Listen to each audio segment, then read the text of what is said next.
సరుగుడు, బాధ, ఏమిచ్చాడని ఇలాంటి ఆలోచన తలంపులు మనలోకి రాకూడదు. ఇచ్చిన స్తోత్రం, ఇగిపోయిన స్తోత్రం.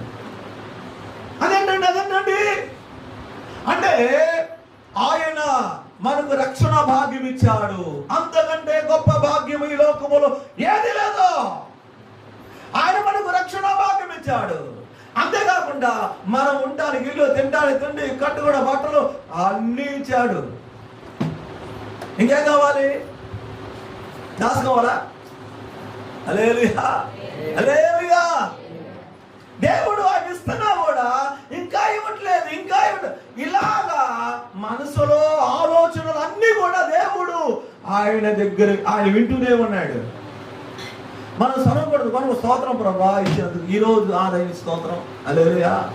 ఈరోజు కడుపున్నది నా స్తోత్రం ప్రభా అని అలాగా ప్రభువును స్తుతించండి.